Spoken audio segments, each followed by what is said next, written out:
കേരള തീരത്ത് ചരക്ക് കപ്പലിലെ കണ്ടെയ്നറുകൾ മുങ്ങിയതോടെയാണ് ഇത് സംബന്ധിച്ചുള്ള വാർത്തകൾ മലയാളികൾ കൂടുതലായി തിരയാൻ തുടങ്ങിയത്.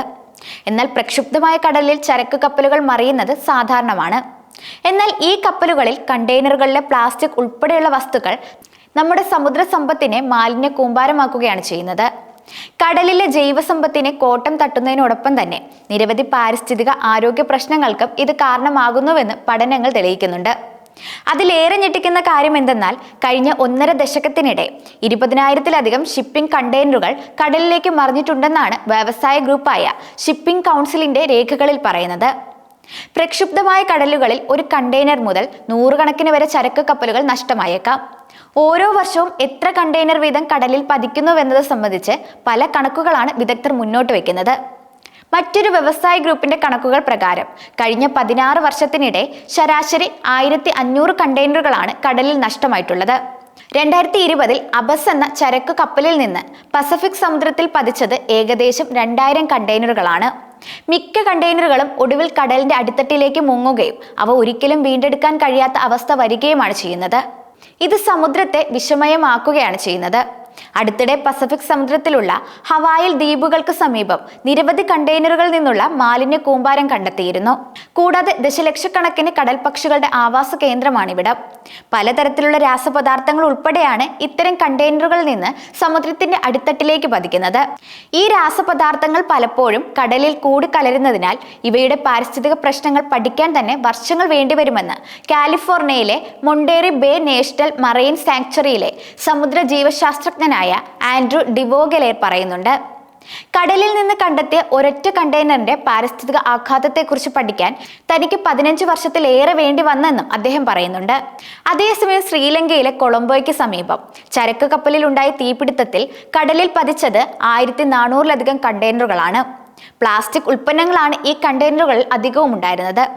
Nitric acid, lead, methanol, sodium hydroxide തുടങ്ങി നിരവധി വിഷപദാർത്ഥങ്ങളാണ് ദുരന്തത്തിൽ കടലിൽ പതിച്ചത്.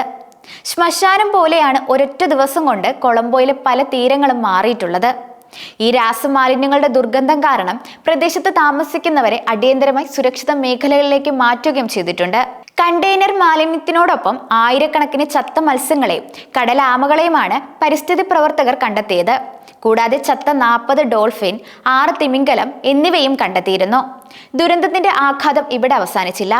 3 മാസത്തേക്കാണ് കൊളംബോയുടെ വിവിധ തീരങ്ങളിൽ മത്സ്യബന്ധനത്തിന് നിരോധനം ഏർപ്പെടുത്തിയത്. ഇതോടെ പ്രദേശത്തെ 12,000 കുടുംബങ്ങൾക്കാണ് തൊഴിൽ നഷ്ടമായത്. വീണ്ടും മത്സ്യബന്ധനം പുനഃസ്ഥാപിച്ചെങ്കിലും മത്സ്യലഭ്യത 4-1 കുറഞ്ഞ സ്ഥിതിയാണ്. അതുപോലെ ഗൾഫ് ഓഫ് മെക്സിക്കോയിലുണ്ടായ അപകടമാണ് ചരിത്രത്തിലെ ഏറ്റവും വിനാശകരമായ ഓയിൽ സ്പിൻ അപകടം. 2010-ലായിരുന്നു ഇത്. ഏപ്രിൽ 20-നാണ് അപകടമുണ്ടായത്. 4 മില്യൺ ബാരൽ എണ്ണ 87 ദിവസത്തോളം ഗൾഫ് ഓഫ് മെക്സിക്കോയിൽ ഒഴുകി വ്യാപിച്ചു.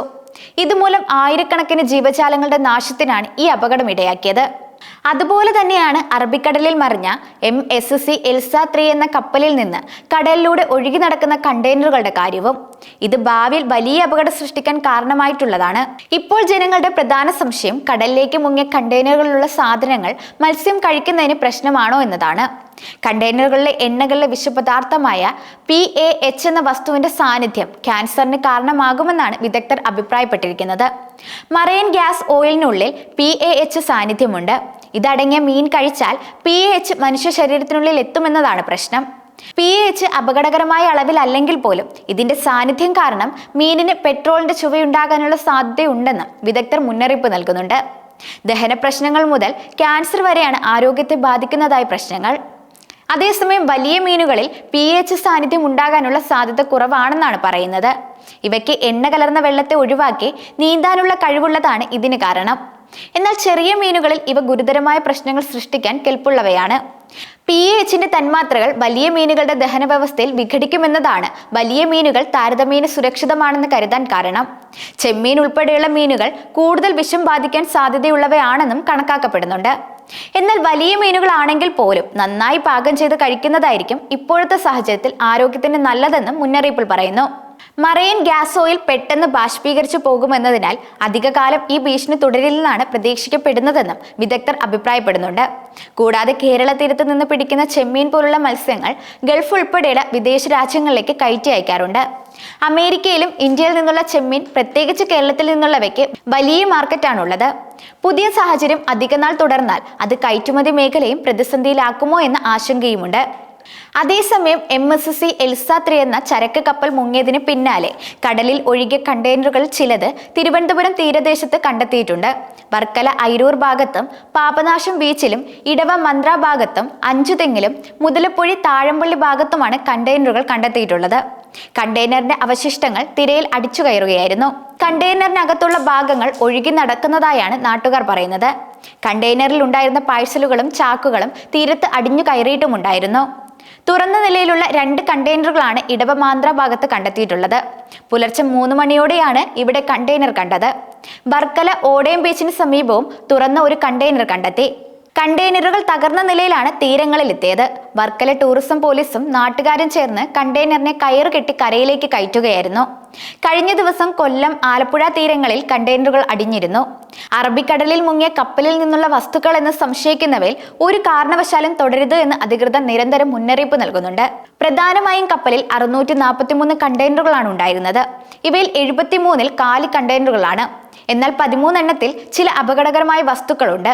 ഇവയിൽ ചിലതിൽ കാൽസ്യം കാർബൈഡ് എന്ന വെള്ളം ചേർത്താൽ തീ പിടിക്കാവുന്നതും പൊള്ളലിന് കാരണമാകുന്നതുമായ രാസവസ്തുക്കളുമുണ്ട്.